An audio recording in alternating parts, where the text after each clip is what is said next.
नमस्कार, जय माता दी। सबको स्वागत है आपका हमारे चैनल ज्ञानी बाबा में। दोस्तों, आज फिर मैं एक हर रोज की तरह नया टोटका लेकर आया हूँ, जिसे करने से आप किसी को भी अपने कंट्रोल में कर सकते हो, चाहे वो महिला हो या पुरुष। अगर आप भी किसी स्त्री को आपके लिए तरसाना चाहते हो तो ये वीडियो पूरा जरूर देखना। लेकिन एक बात जरूर ध्यान रखना, जिस स्त्री को आप पसंद करते हो सिर्फ उसी का नाम लेकर आपको ये काम करना है। अगर मजाक में ही आपने किसी स्त्री का नाम लेकर यह काम कर दिया तो वह आपके लिए बेचैन होने लगेगी। तो आपसे रिक्वेस्ट है कि इस बात का ध्यान जरूर रखना। अगर आपने सारी कोशिशें कर ली लेकिन फिर भी वह आपको इग्नोर कर रही है तो यह उपाय जरूर करना। यह उपाय सिर्फ औरत पर ही नहीं, पुरुषों पर भी काम करता है। ये कोई फिल्मी फार्मूला नहीं है, ना ही कोई किताबों में छपा विज्ञापन है। ये एक ऐसा अचूक और गुप्त टोटका है जो सदियों से तांत्रिक, सिद्ध पुरुष और गांव के बुजुर्ग अपने अनुभवों से अगली पीढ़ियों को सौंपते आए हैं।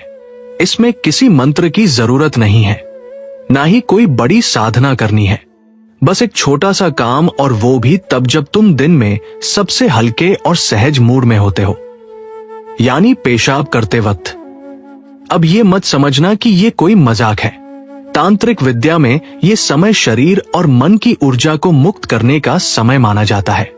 और इस समय अगर तुम एक विशेष भाव और नाम के साथ अपनी भावना किसी स्त्री के प्रति प्रकट करते हो तो उसके मन में आपकी बेचैनी अपने आप बढ़ने लगती है। अब सवाल उठता है कि ये कैसे करना है, क्या सही तरीका है, कब और कैसे इसको आजमाना है, और सबसे अहम बात वो कौन सी बातें जिनका ध्यान रखना बेहद जरूरी है ताकि ये टोटका तुम्हारे खिलाफ ना हो जाए। आगे बढ़ने से पहले रिक्वेस्ट है कि वीडियो को लाइक करना मत भूलना। चलिए शुरू करते हैं। पॉइंट नंबर 1, संगीत। मन में नाम जपने की रहस्य शक्ति।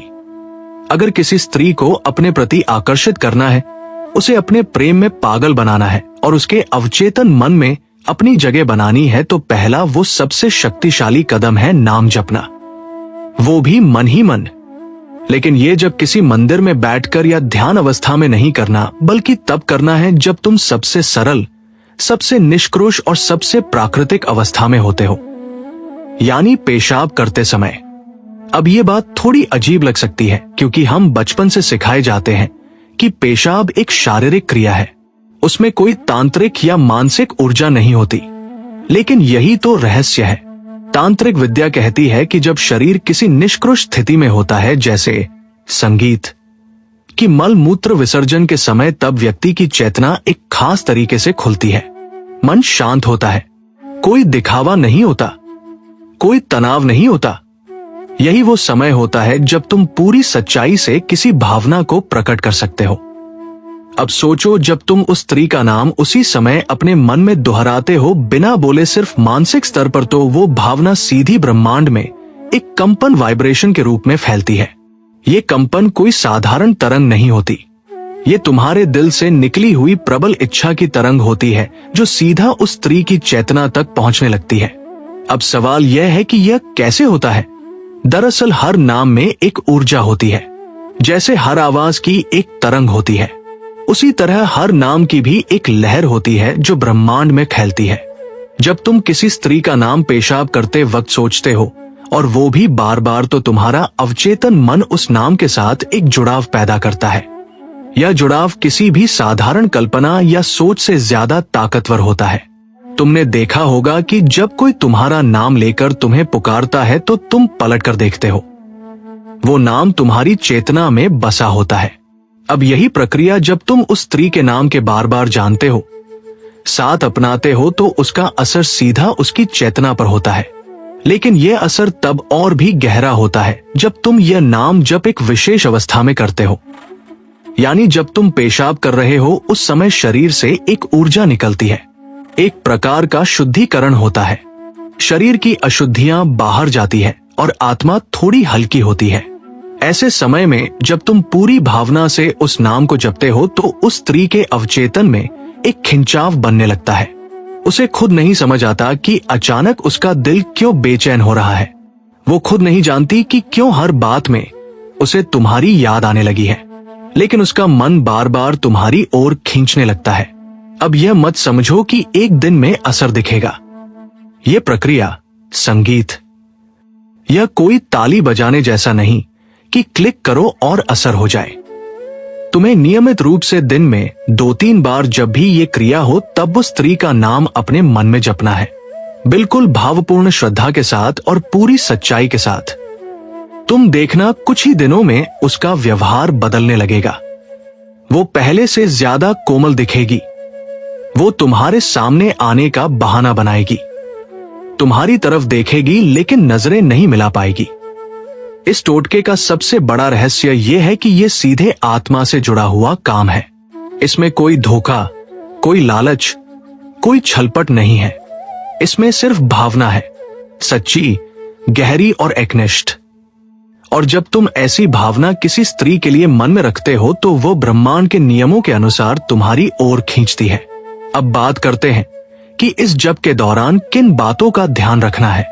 सबसे पहले तो ये समझो कि नाम जप सिर्फ उसी स्त्री के लिए कहो जिससे तुम वास्तव में जुड़ना चाहते। संगीत, अगर तुम एक ही वक्त में कई स्त्रियों का नाम जपोगे तो ऊर्जा बढ़ जाएगी और किसी पर असर नहीं होगा। दूसरी बात, ये प्रक्रिया मजाक नहीं है, इसे हंसी में मत लो। अगर तुम हंसते हुए या मजे में ये जप करोगे तो इसका असर उल्टा हो सकता है, वो स्त्री तुमसे चिढ़ने लगेगी। तीसरी और सबसे जरूरी बात, भावना की शुद्धता। ये टोटका तभी सफल होता है जब तुम्हारे मन में वासना नहीं बल्कि प्रेम और जुड़ाव की भावना हो। वासना सिर्फ शरीर को खींचती है लेकिन प्रेम आत्मा को, और ये टोटका आत्मा से आत्मा का पुल बनाता है। अब जरा कल्पना करो उस दिन की जब वो स्त्री तुम्हें देखकर मुस्कुराएगी, खुद तुमसे बात करने की पहल, संगीत करेगी और रात को तुम्हारे ख्यालों में खो जाएगी। जब वो तुम्हें याद करके रोएगी, जब वो तुम्हारा नाम सुनते ही सिहर जाएगी, तब तुम समझोगे कि ये छोटा सा नाम जप, ये छोटी सी क्रिया कितनी बड़ी ताकत लेकर आई है। यही तो है मन के नाम जप की रहस्य शक्ति।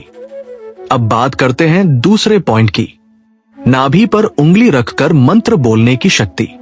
शरीर का जो नाभि वाला स्थान होता है वो शरीर का मुख्य केंद्र माना जाता है और नाभि की शक्ति से ही हमारा पूरा शरीर संचालित होता है।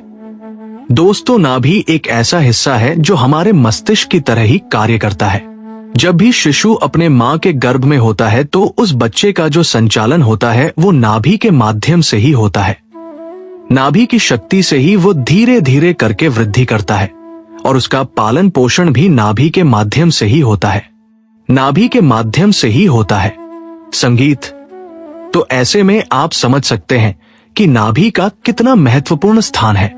इसके अलावा ये बात भी आप सबको मालूम होगा कि भगवान विष्णु जी के नाभि से ब्रह्मा जी का जन्म हुआ था। भगवान विष्णु के नाभि से ही ब्रह्मा जी जन्म लेकर संगीत इस सृष्टि की रचना किए थे।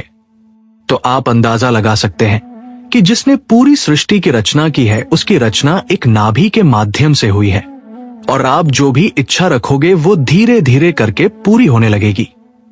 आपका ध्यान अगर एक बार अपने नाभि के ऊपर लग गया तो आपके सभी प्रकार के कार्य अपने आप बनते चले जाएंगे। आपकी जानकारी के लिए बता दें, जिस शक्तिशाली मंत्र के बारे में हम आप लोगों को बताने जा रहे हैं, उस मंत्र को आप किसी भी समय अपने अनामिका उंगली को नाभि में रख के उच्चारण कर सकते हैं। अगर आप चाहे तो रात के समय आप इसे उच्चारण कर सकते हैं, दोपहर के समय कर सकते हैं, सुबह के समय कर सकते हैं, लेकिन जो 24 घंटे में सबसे श्रेष्ठ और सर्वशक्तिमान समय जो होता है वो ब्रह्मा मुहूर्त का समय होता है। और ब्रह्मा मुहूर्त का समय सुबह 3 से लेकर 5 बजे के मध्य को कहा जाता है। अगर आप सुबह 3 से लेकर 5 बजे के बीच में इस प्रयोग को करते हैं तो इसका लाभ अन्य समय की तुलना में आपको कई गुना ज्यादा मिलेगा। संगीत, क्योंकि ब्रह्मा मुहूर्त में दिव्य शक्तियां इस धरातल पर जागृत अवस्था में रहती हैं और अगर आप इस समय इस कार्य को करते हैं तो इसका लाभ अन्य समय की तुलना में आपको कई गुना ज्यादा मिलेगा। ध्यान से सुन लीजिए या फिर कॉपी में लिख लीजिए। लेकिन दोस्तों, वीडियो में आगे बढ़ने से पहले अगर आपने अभी तक हमारे चैनल को सब्सक्राइब नहीं किया है तो कृपया अभी हमारे चैनल को सब्सक्राइब कर लीजिए, ताकि आपको रोजाना ऐसे ही ज्ञानवर्धक और महत्वपूर्ण जानकारियां मिलती रहे। साथ ही साथ महादेव के सच्चे भक्त कमेंट बॉक्स में हर हर महादेव जरूर लिख दीजिए। पास में बांधते हैं।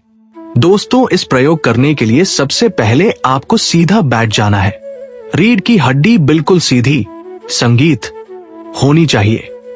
लेकिन कुछ लोग ऐसे होते हैं जिन्हें सीधा बैठने में समस्या होती है, और अगर आप ऐसे इमरजेंसी सिचुएशन में फंसे हुए हैं तो आप इसे लेट कर भी कर सकते हैं। तो आपको करना क्या है दोस्तों, आपने जो कपड़ा पहना है नाभि के ऊपर से उस कपड़े को हटा लेना है। कपड़े के अंदर हाथ ले जाकर के नाभि के ऊपरी हिस्से पर अपने अनामिका उंगली को रखें।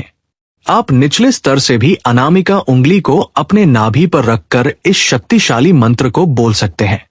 दोस्तों, जिस मंत्र का आपको उच्चारण करना है वो भगवान भोलेनाथ जी का सर्वशक्तिमान और इस ब्रह्मांड का मूल मंत्र ओम है। जी हाँ दोस्तों, ओम मंत्र स्वयं अपने आप में ही निराकार भगवान का स्वरूप है। दोस्तों, आपको अपने अनामिका उंगली को अपने नाभि पर रख के ओम मंत्र का कम से कम 11 बार उच्चारण करें। अगर आप चाहे तो इस मंत्र का उच्चारण आप 21 बार कर सकते हैं, 51 बार कर सकते हैं, या फिर 108 बार भी कर सकते हैं।